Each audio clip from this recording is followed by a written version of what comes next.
कई बार मेरे training sessions में या कोचिंग सेशंस में मुझे ये सुनने में आता है जहाँ पर लोग कंप्लेन करते हैं कि उनको अलग अलग बॉडी पेन फील होते हैं, वो लोग बहुत ज्यादा एग्जॉस्टेड फील करते हैं। कई लोग ये भी कंप्लेन करते हैं कि उनका फोकस अच्छे से नहीं हो पा रहा। कई बार वो लोग कंप्लेन करते हैं कि उनकी मेमोरी जो है वो उतनी अच्छी नहीं है। अब इसका क्या रीजन हो सकता है? One of the most common reason is that most of the times we are exhausted.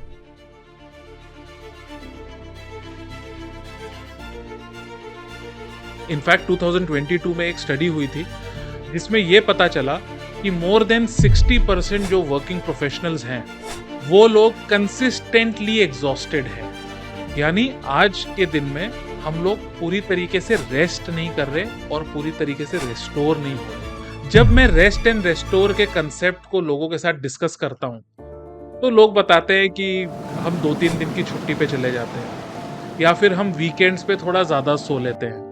अब ये आइडिया फ्लॉड है और ये फ्लॉड इसलिए है क्योंकि रेस्ट और रेस्टोर ये दो अलग अलग चीजें हैं। रेस्टोरेशन का एक्चुअल मतलब ये होता है जब आपकी बॉडी की खोई हुई एनर्जी आप वापस रिप्लेनिश कर लो और आपके ब्रेन का यूज्ड अप फोकस आप रिफिल कर लो, तब आप पूरी तरीके से रेस्टोर होते हो। एक ऐसे ही लीडरशिप प्रोग्राम में जब मैं अलग अलग लीडर से बात कर रहा था तब उनमें से एक लीडर की हम लोग फीडबैक रिपोर्ट पढ़ रहे थे और उस रिपोर्ट में ये पता चला कि कई लोगों ने ये लिखा है कि you don't smile that much.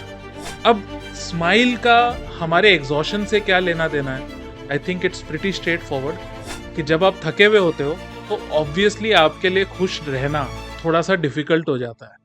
That also means कि अगर हमने अपना प्रॉपर रेस्ट नहीं लिया और अगर हमने अपने आप को रेस्टोर नहीं किया तो ये सिर्फ हमारी ऑन द जॉब परफॉर्मेंस को ही इम्पैक्ट नहीं करेगा, ये हमारे लाइफ के एक्सपीरियंसेस को डिफाइन करेगा। इसीलिए आज का हमारा टॉपिक है रेस्ट एंड रेस्टोर। और ये टॉपिक इतना ज्यादा क्रिटिकल है, आप देखेंगे कि आज इस टॉपिक से आपको ऐसे प्रोटोकॉल्स मिलेंगे which will change the way you work, which will change the way you live your life. Hard work is not a wrong thing.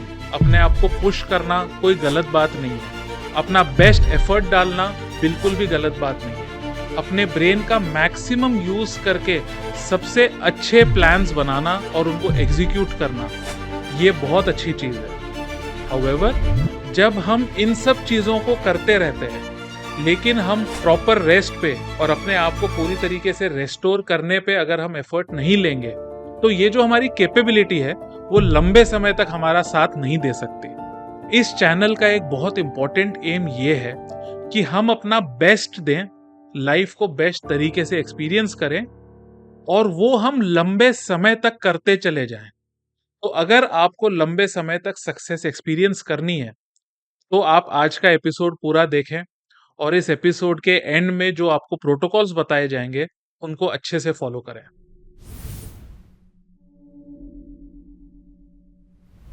अब हम समझने की कोशिश करते हैं कि हमारी ब्रेन में ऐसा क्या होता है जब हम बिना रेस्ट किए काम लगातार करते रहते हैं। देखिए, जब भी आप किसी भी टास्क पे फोकस करते हैं, वो फोन कॉल हो सकता है, भले ही आप कोई रिपोर्ट देख रहे हो या फिर एक बहुत इंपॉर्टेंट मीटिंग अटेंड कर रहे हो, तो बेसिकली आपका ब्रेन जो है वो कंसिस्टेंटली एनर्जी कंज्यूम करता रहता है।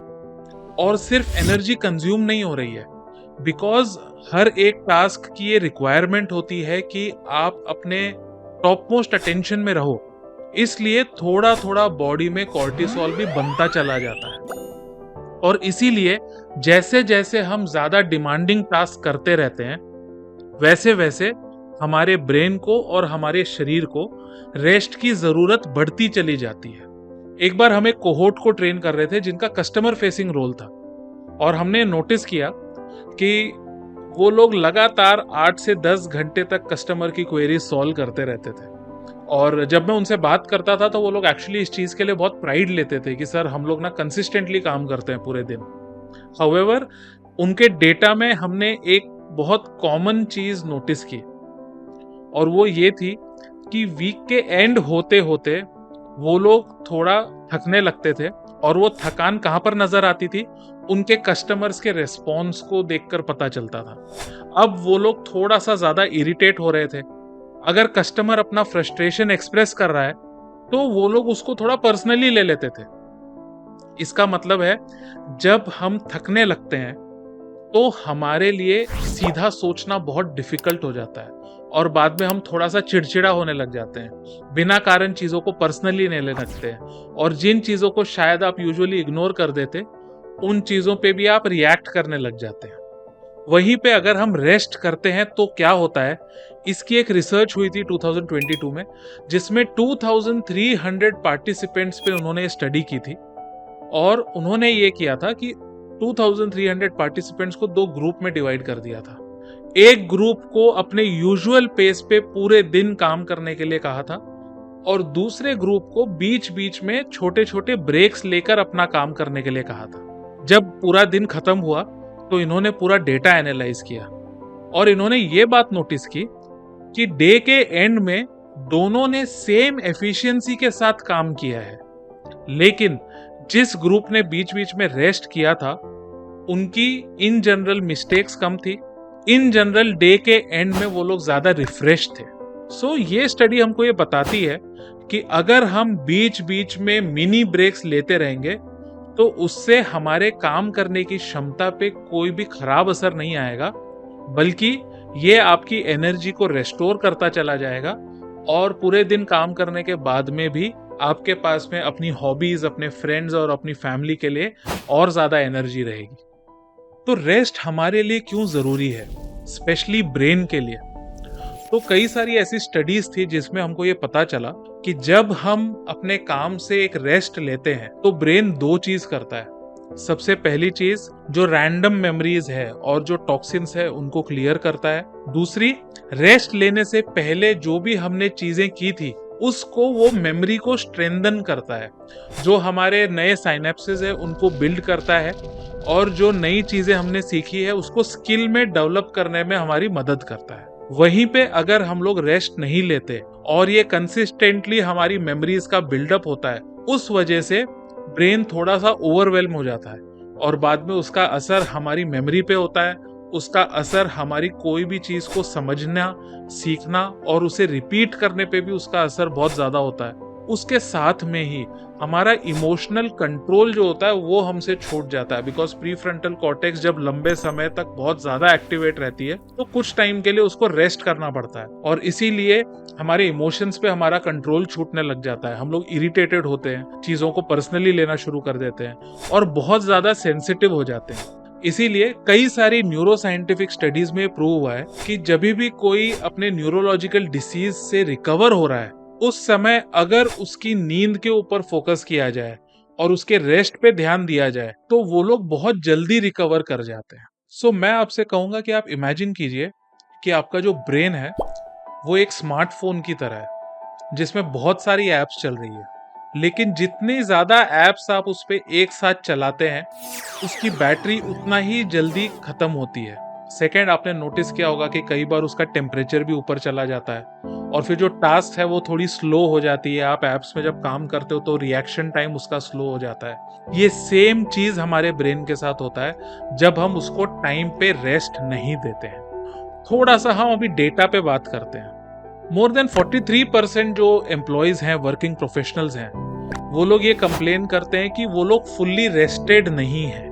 60% से ज्यादा एम्प्लॉयज ऐसे हैं जो ये कहते हैं कि वो लोग अभी जो थकान की जो सीमा है उसको पार कर चुके हैं और 60% ही ऐसे एम्प्लॉयज हैं जो लोग ये बोलते हैं कि वो लोग हमेशा वीकेंड का वेट करते रहते हैं। अब ये क्यों हो रहा है? ये इसलिए हो रहा है क्योंकि हम जब कंसिस्टेंटली काम पे फोकस करते हैं और अपनी रेस्ट और रिकवरी पे ध्यान नहीं देते हैं तो वो बहुत ज्यादा कॉर्टिसोल बिल्डअप कर देता है। उसके साथ में ही वो हमको थोड़ा सा डिप्रेशन की तरफ भी ले जाता है, क्योंकि जैसे जैसे शरीर में थकान फील होती है वैसे वैसे हमारा अपनी क्षमताओं पे से भरोसा कम होता रहता है और इसीलिए हम लोग थोड़ा सा फ्रस्ट्रेटेड भी होते हैं, इरिटेटेड भी होते हैं। इसीलिए काम में गलतियां होने का भी चांस बहुत ज्यादा बढ़ जाता है। वहीं पे अगर टाइमली हम रेस्ट लेते रहें और हम इस चीज पे ध्यान दें कि मैं मेरी रात की नींद अच्छे से लूं, तो ये जो बार बार जब हम रिकवरी करते रहते हैं उस वजह से हम लंबे समय तक सेम टाइप की हाई लेवल परफॉर्मेंस रिपीट करते चले जाते हैं। दोस्तों, रेस्ट और रिकवरी कोई लग्जरी नहीं है, ये हमारी नीड है। और अगर हमारे ऐसे सपने हैं कि हम अपने करियर में कुछ बड़ा करके दिखाएं, कि हम अपनी लाइफ में और ज्यादा चीजें अफोर्ड कर सकें, हम अपने परिवार का सपोर्ट बन सकें और अपने बच्चों को एक अच्छा फ्यूचर दे सकें, तो उसके लिए ये बहुत क्रिटिकल है कि हम रेस्ट और रिकवरी को भी बहुत ज्यादा प्रायोरिटी दें। तो जितना इम्पोर्टेंट है कि हम बहुत अच्छा काम करें, उतना ही इम्पोर्टेंट है कि बहुत अच्छा काम करने के बाद हम अच्छे से अपने आप को रिकवर भी करने का मौका दें। आज के एपिसोड में हम ये भी देखेंगे कि रेस्ट और रिकवरी का न्यूरोसाइंस क्या है, उसका साइकोलॉजी क्या है, और एंड में हम ऐसे कौन से छोटे छोटे सिंपल लेकिन बहुत पावरफुल एक्शंस ले सकते हैं जिससे कि हम हर दिन अपना बेस्ट दे सकें, सिर्फ काम पे नहीं, हमारी जीवन में भी। कई बार जब मैं लोगों से पूछता हूँ आपका रिलैक्सेशन का डेफिनेशन क्या है, तो यूजुअली वो लोग बोलते हैं कि हम अपने काउच पे आराम से बैठते हैं, कई बार बैठे बैठे हम अपने फोन पे सोशल मीडिया स्क्रॉल करते रहते हैं, कई बार हम लोग बैठकर टीवी पे ओटीटी का कंजम्पशन करते रहते हैं। नाउ द पॉइंट इज, क्या ये सच में रिलैक्सेशन है? साइकोलॉजिकली रिलैक्सेशन 3 तरीके के होते हैं। सबसे पहला रिलैक्सेशन होता है जिसको हम बोलते हैं एक्टिव रिलैक्सेशन। एक्टिव रिलैक्सेशन का मतलब ये होता है कि मैं कोई ऐसी एक्टिविटी करूं जो फिजिकली थोड़ी सी डिमांडिंग है, लेकिन वो मुझे मेंटली रिलैक्स कर देती है। जैसे कई बार मैं लोगों को बोलता हूं कि आपको वॉक्स लेने चाहिए, और जब आप वॉक लें तो कम से कम 15 to 20 मिनट्स का आपको वॉक लेने की कोशिश करनी चाहिए। और हमेशा वो लोग ये बोलते हैं कि जब से हमने ये स्टार्ट किया है हम लोग मेंटली और ज़्यादा रिलैक्स हो गए। मैं लोगों को ये भी बोलता हूँ आपको कोई ना कोई स्पोर्ट्स एक्टिविटी में भी जाना चाहिए। तो जब हम कोई खेल खेलते हैं तो उसमें भले ही फिजिकली हम एक्टिव हैं, लेकिन मेंटली वो हमको रिफ्रेश कर देता है। अगर आप ऑन द जॉब हो, आप एक छोटा सा ब्रेक ले, कहीं पे थोड़ा सा वॉक कर ले अपनी बिल्डिंग में, या फिर आप एक बार अपनी चेयर से उठ जाएं और थोड़ा सा रिलैक्सेशन कर लें। और ये रिलैक्सेशन कैसे होगा? ये होगा स्ट्रेचिंग करके। सो बेसिक स्ट्रेचिंग, जैसे आपने एक बार अपने 4 आर्म्स को स्ट्रेच कर लिया, या फिर आप अपने एक बार शोल्डर्स को थोड़ा सा स्ट्रेच कर लो, एक बार बैक को स्ट्रेच कर लो। तो ये सब कुछ करने से हमने नोटिस किया है कि लोगों को बहुत ज्यादा रिलैक्स्ड फील होता है। जो दूसरे टाइप का रिलैक्सेशन है, इसको हम लोग बोलते हैं पैसिव रिलैक्सेशन। पैसिव रिलैक्सेशन क्या होता है? इसका सबसे अच्छा एग्जांपल है स्लीप। ये वो टाइम है जब आप फिजिकली और मेंटली कंप्लीटली रिलैक्स स्टेट में हो, और जब आप स्लीप के हर एक स्टेज को पूरी तरीके से एक्सपीरियंस करते हो तो वो आपके लिए बहुत ज्यादा रिलैक्सिंग भी होता है और रेस्टोरेटिव होता है। तो अगर आपने स्लीप के हर स्टेज को पूरा किया तो आप नोटिस करते हो कि सुबह जब आप उठते हो तो आपको कुछ खाने की जरूरत नहीं है, you are already full of energy. और जो तीसरे टाइप का रिलैक्सेशन होता है, इसको हम बोलते हैं मेंटल रिलैक्सेशन। मेंटल रिलैक्सेशन में क्या आता है? सबसे पहला मेडिटेशन, सेकेंड कोई ना कोई माइंडफुलनेस एक्सरसाइज, थर्ड योग निद्रा की एक्सरसाइज। ये तीनों चीजें ऐसी है जिसमें आपका माइंड एक्चुअली अवेयर है, आप अपने माइंड को यूज कर रहे हो ये एक्टिविटीज करने के दौरान, लेकिन उसके बावजूद जब आप एक्टिविटीज पूरी कर लेते हो तो आपको ऐसा लगता है कि आपने बहुत अच्छे से रिलैक्स किया है। मैं एक बार कुछ इन्वेस्टमेंट बैंकर्स के साथ में काम कर रहा था, and basically it was about stress and it was about burnout. और जब मैंने इन सभी लोगों को मेडिटेशन सिखाया, माइंडफुलनेस एक्सरसाइजेस सिखाई और योग निद्रा सिखाया, तो ये सभी लोगों ने 2 हफ्ते में ही मुझे बताया कि इनकी ऑन द जॉब परफॉर्मेंस बहुत इंप्रूव हो गई।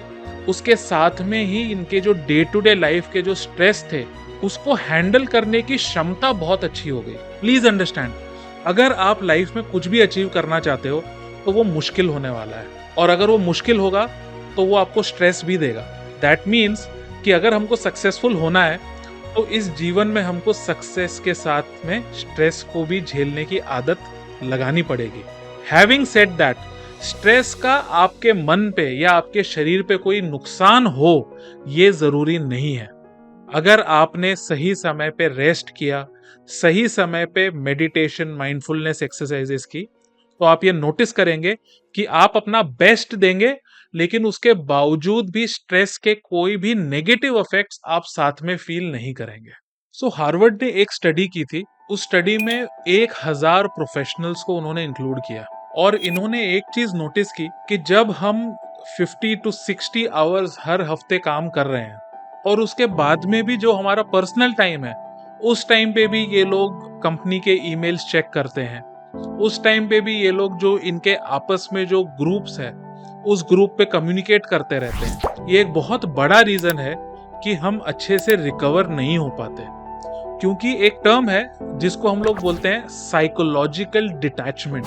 असल में टर्म का मतलब ये है कि अगर मैंने कोई काम किया है तो काम करते समय मैं पूरे फोकस के साथ वो काम करूंगा, लेकिन जब वो काम पूरा हो जाता है तो फिर मैं कुछ और ऐसी चीज करूंगा जिससे कि मैं अपने आप को अपने काम से साइकोलॉजिकली डिटैच कर सकूं। और ये डिटैचमेंट बहुत ही ज्यादा क्रिटिकल है हमारे रेस्ट और रिकवरी के लिए। एक आपको मैं सिंपल सा एग्जांपल देता हूँ। एक्सरसाइज शुरू होने से पहले हम एक एक्टिवेशन रूटीन करते हैं जो हमको ये बताता है कि अभी मैं एक्सरसाइज करने वाला हूँ। एक्सरसाइज खत्म होने के बाद में हम एक कूल डाउन रूटीन करते हैं जो हमको ये बताता है कि अब एक्सरसाइज पूरी हो चुकी है और अब मैं नॉर्मल सी में वापस जाना चाहता हूँ। ये सेम चीज हमारे काम के लिए भी होना बहुत ही ज्यादा इंपॉर्टेंट है। तो यस, मैं ये नहीं कहता कि आपको स्ट्रिक्टली एक लाइन ड्रॉ करनी है कि अगर मेरा काम हो गया तो उसके बाद में मैं वर्क रिलेटेड कोई भी कम्युनिकेशन हैंडल नहीं करूंगा, बिकॉज बैलेंस कभी भी स्ट्रेट लाइन में नहीं चलता है। बैलेंस हमेशा आगे पीछे ऊपर नीचे चलता रहता है। व्हाट इट मीन्स इज कि अगर मेरे काम में वो रिक्वायरमेंट है कि मुझे एक्स्ट्रा काम करना पड़ेगा तो मैं उस टाइम पे एक्स्ट्रा काम करूंगा, लेकिन जब मुझे थोड़ा सा समय मिलता है तो वो समय मैं मेरे रेस्ट और रिकवरी पे ही फोकस करूंगा। ये जो पर्सनल लेवल पे डिसिप्लिन है, ये डिसिप्लिन बहुत क्रिटिकल है। जब ये स्टडी पढ़ने के बाद में मेरे एक नेक्स्ट इंटरवेंशन में मैंने कुछ लोगों से इससे रिलेटेड डिस्कशन किया और मैंने उनसे पूछा, तो उनमें से ज्यादातर लोग एक्चुअली ये सोचने लगे कि क्या सच में इतना कनेक्टेड रहना उनके लिए जरूरी है। और जब उन्होंने सोचा तो उनको ये पता चला कि ये हमेशा जरूरी नहीं होता है। अब ये हमारी आदत हो चुकी है कि जब हम घर पे भी बैठे हैं, फ्री टाइम है तो भी हम कंपनी के ईमेल खोल के चेक करते रहते हैं। फ्री टाइम में भी हम बैठ के अपने जो कलीग्स हैं उनके जो ग्रुप्स है उसमें मैसेजेस चेक करते रहते हैं। कई बार हम मैसेजेस इनिशिएट भी करते हैं और हमेशा ये करना जरूरी नहीं होता। ये हमारी आदत हो चुकी है। अब ये आदत क्यों है? ये आदत इसलिए है क्योंकि हमारे माइंड का भी अपना एक नेचर होता है और मन का नेचर ये होता है कि उसको हमेशा कुछ ना कुछ चाहिए। तो जब आप बैठते हो और उस समय आपके पास कुछ नहीं है करने के लिए, तो ऑटोमेटिकली ही फोन सामने आ जाता है और बाद में वो कब कंपनी का ईमेल खुलता है या फिर कब हमारे कलीग्स का जो मैसेंजर ग्रुप है वो ओपन हो जाता है, कई बार हमको भी इस चीज का पता नहीं चलता। तो आई थिंक कि कहीं ना कहीं हमको ये भी समझना पड़ेगा कि हमारे जॉब की डिमांड्स है ज्यादा, लेकिन क्या जब हमें मौका मिल रहा है उस समय क्या हम अच्छे से रेस्ट और रिकवर कर रहे हैं? That is a very important question that you need to ask. अब हम कुछ प्रोटोकॉल्स की बात करेंगे। ये सभी प्रोटोकॉल्स हमेशा की तरह बहुत ही ज्यादा प्रैक्टिकल और सिंपल होने वाले हैं। हैविंग सेड दैट, ये प्रोटोकॉल्स थोड़ा सा डिसिप्लिन भी डिमांड करते हैं। जो सबसे पहला प्रोटोकॉल है, जो शायद सबसे क्रिटिकल है, इसको मैं बोलता हूं डिजिटल डिटॉक्स प्रोटोकॉल। इससे मेरा क्या मतलब है? जब आप ऑफिस से अपने घर आ जाते हो तो आपके लिए ये करना बहुत क्रिटिकल है कि आप अपने आप को स्क्रीन से दूर रखें। इसमें आपका फोन आता है, लैपटॉप आता है और टेलीविजन भी आता है। तो एक बार जब आप घर पे आते हो तो आपकी कोशिश ये होनी चाहिए कि मैं स्क्रीन से जितना हो सके दूर रहूं और जो ये मेरे पास में फ्री अवेलेबल टाइम है, इस टाइम में मैं मेरी फैमिली पे फोकस करूं, इस टाइम पे मैं मेरे फ्रेंड्स पे फोकस करूं, इस टाइम पे मैं किसी ना किसी अच्छी हॉबीज पे फोकस करूं। अब जब मैं ये बोलता हूं तो ये सुनने में बहुत इजी लगता है, लेकिन जब किसी के हाथ में 2 घंटे होते हैं और वो 2 घंटे के लिए ही इज फोर्स्ड कि आपको किसी भी तरीके की स्क्रीन को नहीं देखना है, तो वो 2 घंटे बहुत ज्यादा लंबे लगने लगते हैं। लेकिन ये 2 घंटे निकालना आपके लिए बहुत ज्यादा जरूरी है, क्योंकि पूरे दिन में जब हम इतने अलग अलग लोगों से मिलते हैं इतनी सारी रिपोर्ट्स चेक करते हैं, इतने सारे ईमेल्स का रिप्लाई करते हैं, इतनी सारी मीटिंग्स अटेंड करते हैं, तो उसके बाद में हमारे माइंड को स्टिम्युलेशन से दूर रखना बहुत ज्यादा जरूरी है। और वो स्टिम्युलेशन से दूर रहना माइंड के नेचर के खिलाफ है, क्योंकि माइंड तो स्टिम्युलेशन ढूंढ ही रहा है।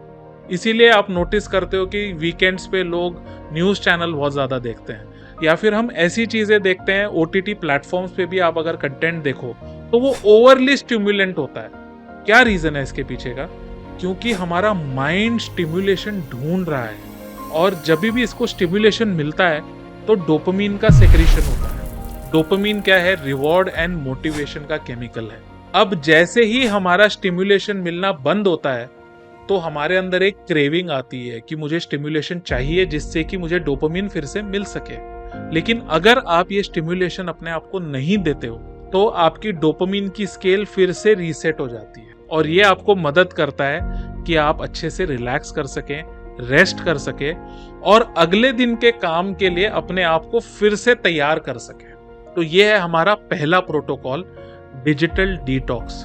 जो दूसरा प्रोटोकॉल है ये भी बहुत सिंपल है लेकिन बहुत इग्नोर्ड है, और ये है प्रॉपर हाइड्रेशन। हमारे शरीर की जो एनर्जी है उसका डायरेक्ट रिलेशनशिप हमारे हाइड्रेशन के साथ में होता है। So it's very critical. अगर आपका वेट 60 kg से ज्यादा है तो आपको दिन में कम से कम 3 लीटर पानी पीना ही चाहिए।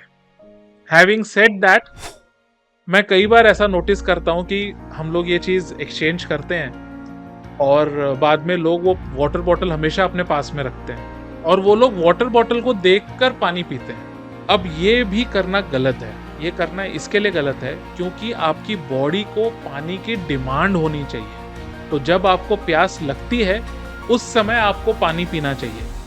आपको ये नहीं करना है कि मैंने 3 लीटर का टारगेट बना लिया और अब मैं बॉटल अपने पास में रखूंगा और जब भी कुछ करने के लिए नहीं होगा तब मैं पानी पीते रहूंगा। ये आपको बिल्कुल भी हेल्प नहीं करेगा।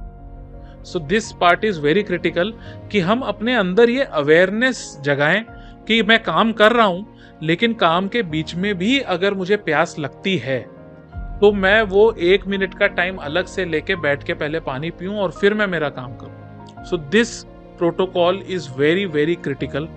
कई बार हमने नोटिस किया है कि लोगों को थकान इसलिए नहीं है क्योंकि उन्होंने काम ज्यादा किया है। लोग थके हुए इसलिए हैं क्योंकि उन्होंने पानी बहुत कम पिया है पूरे दिन में। साथ साथ में आपको इस चीज का भी ध्यान रखना है कि बॉडी में इलेक्ट्रोलाइट्स का इनफ स्टोरेज रहे। अब इसके लिए आप क्या कर सकते हो? वैसे इलेक्ट्रोलाइट्स के बहुत सारे सॉल्यूशंस आते हैं, बट अकॉर्डिंग टू मी जो सबसे अच्छा इलेक्ट्रोलाइट्स का सोर्स है वो है टेंडर कोकोनट वाटर। अब इसको आपको मेडिसिन की तरह नहीं करना है कि हर दिन मैं एक टेंडर कोकोनट का वाटर पीऊंगा, but every now and then आपको जब याद आए तब आप वो कीजिए। You will notice it will help you big time. जो तीसरी चीज रिकवरी के लिए बहुत इंपॉर्टेंट है वो है आपका मील। आपको क्या करना है? आपको अपने मील टाइम्स को जितना हो सके फिक्स करना है। अगर आप उसको एग्जैक्टली फिक्स नहीं कर सकते तो आपको उसको एक टाइम के अंदर डालने की कोशिश करनी है। जैसे दिन के ये 1 घंटे के अंदर ही मैं लंच करने वाला हूँ। अब वो 1 से 2 का टाइम होगा, 12 से 1 का टाइम होगा, व्हाटएवर सूट्स यू। लेकिन जब आपकी रेंज भी फिक्स हो जाती है तो वो आपके बॉडी के मेटाबॉलिज्म को बहुत हेल्प करती है, और जब आपके बॉडी का मेटाबॉलिज्म अच्छा चलता है तो आप नोटिस करते हो कि आप में एनर्जी अपने आप बहुत अच्छे से आ जाती है। जो चौथा प्रोटोकॉल है वो है हमारा स्लीप का प्रोटोकॉल। स्लीप का प्रोटोकॉल रिलैक्स के लिए भी इंपॉर्टेंट है, उसके साथ में आपकी रिकवरी के लिए भी उतना ही इंपॉर्टेंट है, आपके रेस्टोरेशन के लिए भी उतना ही इंपॉर्टेंट है। तो जब आप स्लीप के हर स्टेज को पूरा करते हो, दैट मीन्स आप कम से कम 7 और ज्यादा से ज्यादा 8.5 घंटे की नींद लेते हो, तो क्या होता है कि आपकी जो बॉडी है वो स्लीप के हर स्टेज को अच्छे से पार कर पाती है, और हर स्टेज के जो बेनिफिट है, अब चाहे वो बॉडी से टॉक्सिन निकालना हो, चाहे वो बॉडी को री इन्विगरेट करना हो, चाहे वो ब्रेन के जो साइनेप्सेस है उनको क्रिएट करना हो, ये सभी काम बॉडी अच्छे से कर पाती है।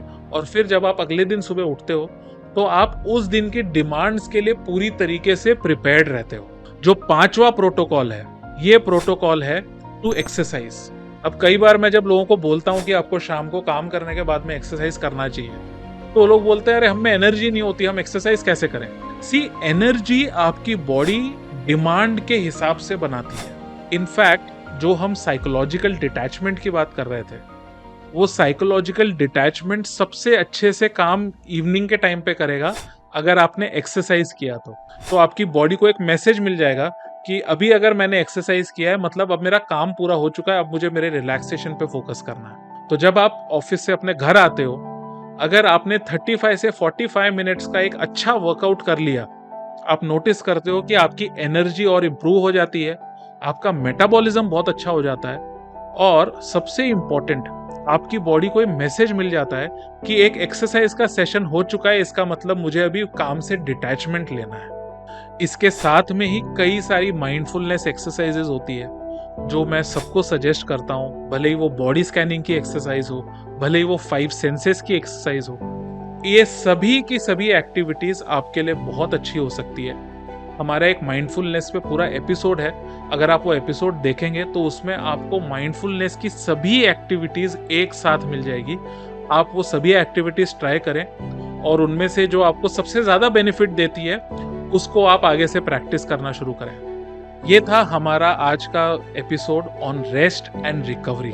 इस एपिसोड में हमने समझा कि रेस्ट की क्या इंपॉर्टेंस है, हमने ये भी समझा रेस्ट नहीं करते तो क्या होता है, और हमने कुछ प्रैक्टिकल प्रोटोकॉल समझे। Remember one thing, rest is not a luxury. आप अपना बेस्ट काम कीजिए, लेकिन उतना ही अच्छे से अपनी बॉडी के रिलैक्सेशन पे और रिकवरी पे भी फोकस कीजिए। आप लंबे समय तक एक बहुत ही सक्सेसफुल करियर बना पाएंगे। अगर आपको ये एपिसोड अच्छा लगा तो आप प्लीज हमारे चैनल को सब्सक्राइब करें, अपने फ्रेंड्स के साथ इस एपिसोड को शेयर करें। All the best, thank you.